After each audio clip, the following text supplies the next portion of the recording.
Hey guys, this is Wheat, and today I will be running you through a Shadowlands tutorial for Shadow Priest PvP. I'm going to run you through a few things today. General playstyle, gear, talents, PvP talents, damage rotation, utility, and magic schools. I'll include timestamps below, and you can just click on whatever one you're after. Starting off first, general playstyle, Shadow Priest and multi-dotters. We're trying to dot as many things as we possibly can to build as much insanity as we can so that we can get as many devouring plagues out as we can. Devouring Plague is our main damage, and paired with Void Eruption, there is huge burst potential there.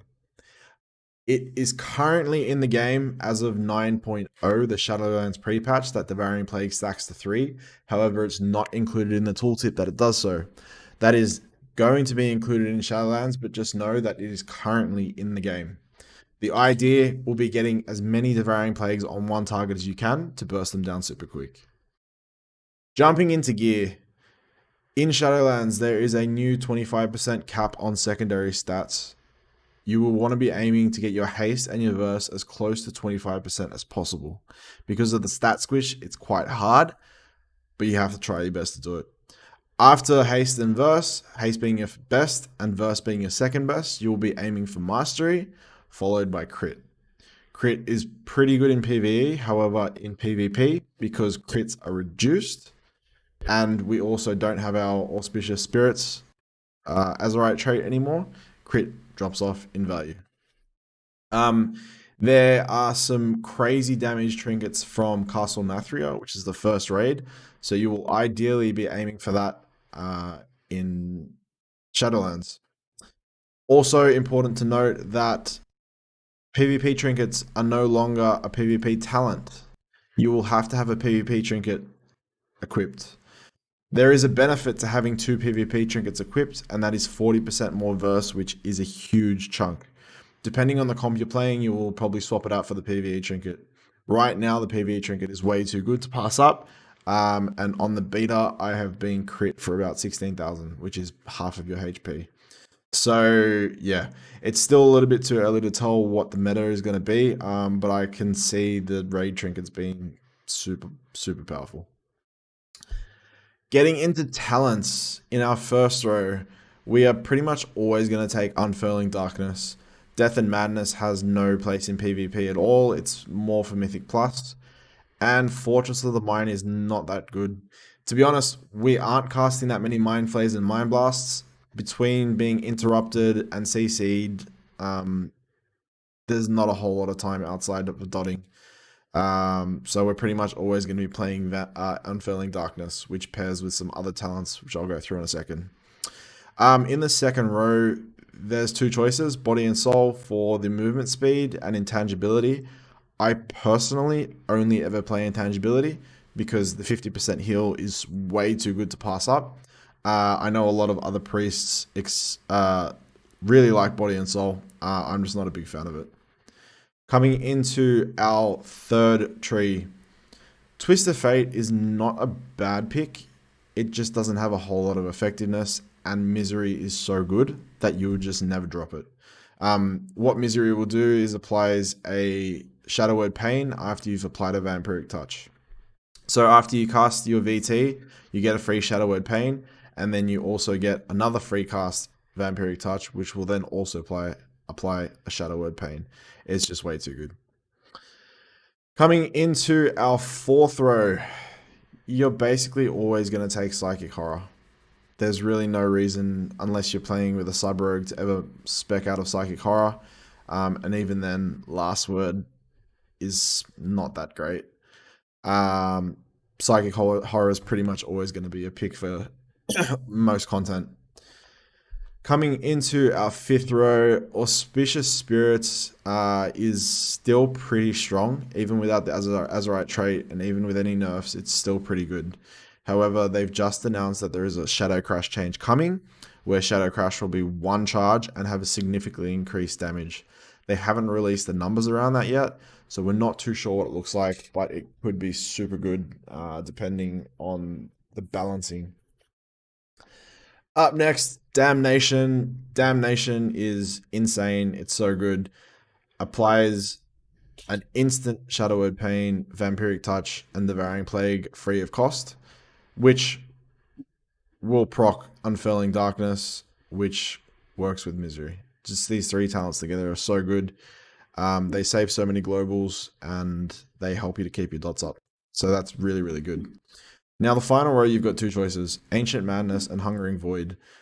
In comps where you are the target, Hungering Void doesn't have as much effectiveness because you're constantly being stunned, kicked, so on and so forth. Ancient Madness will allow you to capitalize on your auspicious spirits as well as the dots that are currently up. So if you're going to be the target, I would probably recommend taking Ancient Madness. If you're not going to be the target, then Hungering Void is an awesome choice. I would probably play this with an Aflock. Coming into our PvP talents, Greater Fade is always a lock-in. You cannot go without it. When we go into Shadowlands, we are going to lose our Conflict and Strife, which means we are going to lose our guaranteed Void Shift. Void Shift is pretty much always going to be a pick. So when it comes to Shadowlands, we're going to have to drop Void Origins for Void Shift, which means that Void Eruption is going to be a 1.5 second cast again, or whatever it is. Lasting Plague is our biggest damage increase talent. Normally with these type of talents, what they would do is they would actually reduce the damage by half and just double the time so that it equals out to the same damage. That's not the case with Lasting Plague. It will actually keep the damage the same, but increase the duration by 6 seconds. Lasting Plague is an insane talent. It is really, really good, but there are times where you would not be taking that. For example, coming up against a mage or a warlock, Thought Steal is really good because it can steal their fear or their polymorph for 20 seconds, as well as another priest. If you're versing a high burst priest comp, taking away priest vampiric touch is quite a big deal. It's a big drop in damage. Thought Steal, I would probably only ever take it against mage warlock, and even then probably only mage because Lasting Plague is so good. So there's not a whole lot of choices in terms of PvP talents. Mind Trauma's effectiveness has dropped a lot because we are no longer in a position where we need to be casting Mind Flay constantly, because we now have Devouring Plague as a filler. So yeah, when it comes to Shadowlands, we'll probably be dropping Void Origins for Void Shift, and the rest will stay the same. Cool. When it comes down to damage rotation, let's work with these three. First thing you're going to do is... What's happening there? First thing we're going to do is keep our dots up on everything. I don't like that's coming up. That's weird. We're going to keep up our dots on everything. We are then going to drop a Shadow Fiend, Void Eruption. When you proc Void Eruption, you will instantly get a Void charge. So you want to be spamming that right off of that. Next thing you want to do is make sure that you're keeping your Shadow Word Pain up. If you can see here, I've capped on Insanity. So this is where I'm going to drop my big damage, throwing in my Claw, which I won't have, but I'll have some other version of that in Shadowlands. And yeah, the basic is you're just trying to keep your dots up as much as you can. Yeah, there's not a whole lot to it. Build up your Insanity, drop your Devouring Plagues. For maximum burst, what you will do is you're going to build up 100 Insanity. Just like this. You'll then Damnation for 1 Devouring Plague, Devouring Plague, Devouring Plague, and then you have 3 stacked Devouring Plague. And that hits really hard. Devouring Plague is having a nerf in damage because the 3 stacked Devouring Plague was enough to kill people instantly. So it's a little bit less effective. I think it's about 10% less effective, but the changes mean that you'll get more Devouring Plagues out of in a minute, basically, because you'll be generating more Insanity faster. In terms of utility, we have so much utility. In terms of CC, we have Psychic Horror, which stuns a target for 4 seconds. This is a 30-yard range. It's one of my favorite abilities in the game. I don't know why I love it so much. I just do. Psychic Horror will fear 5 enemies within 8 yards, and it breaks quite easily on damage, but it's a really good spell. We also have Silence. Silence is a 4-second blanket silence. It's one of the only baseline silences left in the game that will silence you regardless of whether you're casting or not. So it makes it really powerful when you combine it with your other CC. For example, silencing into Psychic Horror, into a Fear. That is 20 seconds of CC. So if you catch someone without a trinket, it is super deadly. Um, in terms of helping your teammates, we have Vampiric Embrace, which causes 85% of your single target damage to heal. That is a lot of single target healing when you have 3 Devouring Plagues up. It is enough to top your entire team up. Do not underestimate it in Arena, and don't just throw it out. Greater Fade is one of our PvP talent lock-ins. It will make all of their spells miss you for 4 seconds, keeping in mind that it does not make interrupts miss. You can still be kicked through it, so don't get kicked on Shadow where you can't disperse afterwards. We have Shackle Undead, which is really helpful for DKs in Lichborn, DK pets. Yeah, that's about all it's useful for. We have Master Spell, so Master Spell can remove Mage Ice Block, it can remove Cyclone from your team, it can remove Pally Bubble, Pally Bop. Master Spell is one of the most powerful spells in the game.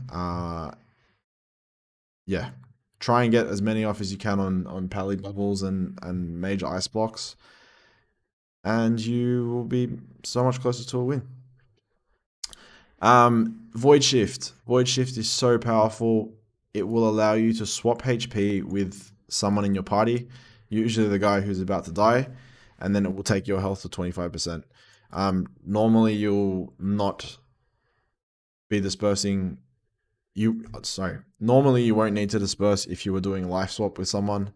But if you are going to life swap, ideally you will have dispersion up for that swap. We have Mind Control. Mind Control is another CC. It shares the same DR as Fear, and it takes you out of the fight. This is a very situational spell, and if you can avoid using it, I probably would. It's really good for making people jump off the bridge or for negating things like Karma. And then we have Leap of Faith. Leap of Faith is basically grip, pulls your party member towards you. If you see that your healer is out of place, you can pull them in, or if you see someone's just been opened up on a rogue and you feel like someone's about to smoke bomb, then you can grip them in and save their life. Purify Disease. So Purify Disease is going to be really, really strong in the new Shadow Priest meta, which I can see coming along. Shadow Priests, being able to dispel a Shadow Priest Devouring Plague is huge because it could take up to 15 to 20 seconds to build Devouring Plague in Arena. So you being able to spell it is a big disadvantage. I actually have a weak aura that tells me when someone has Devouring Plague so that I can dispel it instantly. If you look that Devouring Plague weak aura up on Weak Auras, the website, I have already uploaded it. And then Desperate Prayer increases your maximum health by 25% for 10 seconds and instantly heals you for that amount. This pairs really, really well with Healthstone. So you would use this to increase your maximum health by 25%, and then Healthstone, which heals you for 25% of your maximum health. So it's a really good top up. And finally, in terms of utility, we have Power Word Shield, which is pretty strong Absorb to use on teammates. Normally, we'd use it when your healer's in CC just to try and save their life a little bit. And Shadow Mend. So Shadow Mend is really overtuned right now. Like it heals for a quarter of my HP almost. 3 Shadow Mends, if they crit, top me. So yeah, don't be afraid to throw a few Shadow Mends because hybrid spec healing is really, really good right now. And I would be surprised if it's not nerfed. That brings us through utility. Next up, magic schools. So we have two schools of magic, Shadow and Holy. If you get kicked on Shadow, you can cast Holy. If you get kicked on Holy, you can cast Shadow. Um, it's pretty hard to get kicked on Holy unless you're casting Shackle Undead or Master Spell. But you can also use this to your advantage. If you're versing a team and you start Master Spelling, usually they see that and they'll kick it. They won't know why they're kicking it, but they will. And that will allow you to cast your Shadow spells.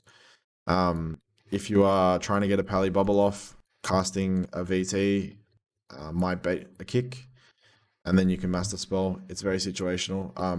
Our two schools of magic are not as effective as other classes' schools of magic, which kind of sucks, but it's the cards we dealt. We're pretty good right now, and I think if our Holy School had more of an impact, I think we'd probably be a bit too imbalanced, and I can see that being nerfed pretty quickly. Right now, I've been playing Shadow Priest for about 15 years, and I would say that Shadow Priest is probably the most fun it's been ever. Um, Wrath of the Lich King Shadow felt really fun to me. Everything after that was not fun. And this is right now so much fun. And the best part is it's actually viable. It's more than viable. It's actually really good. And yeah, if you're thinking about playing a Shadow Priest, I would recommend it. Get in before Blizzard realizes we're having fun and nerfs us. If you have any questions, guys, please drop a comment below. I know this guide was very non-fuss, and there's no fluff in here. So if you have any more questions, feel free to reach out. Cheers.